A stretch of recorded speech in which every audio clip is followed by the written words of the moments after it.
Okay, today I'm going to talk about a few things that I really don't like about my KLR. Overall, I love the bike, so these are kind of picky. One thing that I really wish it had was a sixth gear. When you get to be going 45, 50 miles an hour, you start hunting for that sixth gear. It's not uncommon in other bikes either, and it is a inexpensive bike. I've heard there are things you can do to mitigate that, like a 16 tooth front sprocket.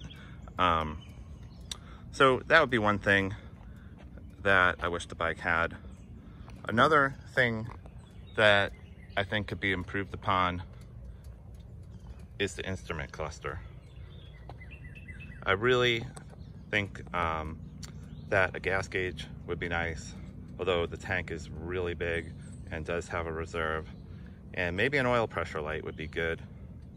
The other thing is that the light, when you're in neutral, can be hard to see in direct sun. But that can be fixed. I've seen that you could put a brighter bulb in. The other thing I have to say is that this bike is one of the easiest bikes I've ever owned to find neutral in, which is a great thing. So those are three things that I don't love about my KLR. There's other things that I plan on changing. And well, actually, I guess that's two things. The third thing that I don't like is that the wind hits me right about in my mouth. But again, it does have a fairing, unlike some other bikes, and it offers some wind protection. You can add a taller windshield. One thing I'm looking at in the future is putting on a product called the KLR Dash, which puts the windshield up more in a vertical position and gives you room to attach some accessories. And I'll probably add a little bit taller windshield with that. But that is not one of the first mods that I plan on making.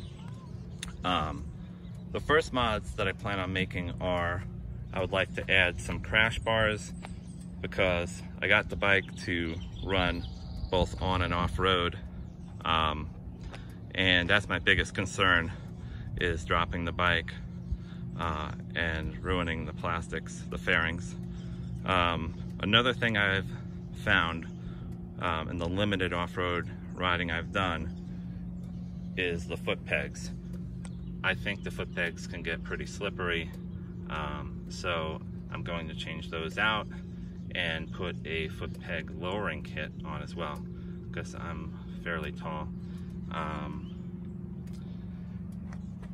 And in addition to that, I'm going to put on a metal skid plate, because this one seems fairly fragile, and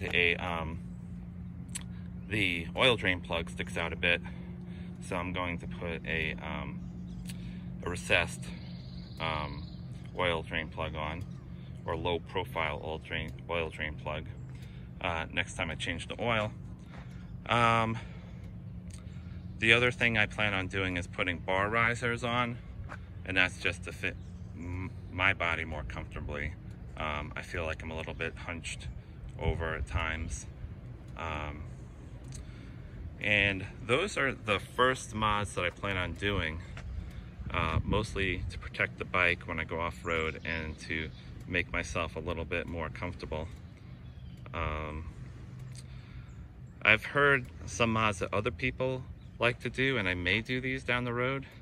The seat is not the most comfortable seat in the world, but for now I haven't done any real long distance riding, so it doesn't really bother me that much. Luggage, as you can see, I just have a little bag strapped here for when I run to the store. I'm probably only going to have a soft bag, and I don't plan on doing any long distance riding where I'll need luggage. I will want to upgrade the tires for more off-road tread pattern, The muffler, I know this is going to be an unpopular comment, but I'm happy with the stock muffler. I'm more looking for affordability, reliability, and durability. For now, it's not something I plan on changing. I'm not planning on changing the airbox or anything like that at the current time. What else would I change? I probably will put on a bark buster grip guard here, just to get more protection of your hand as well as the controls if you are off-road. Trying to think what else I might be putting on the bike.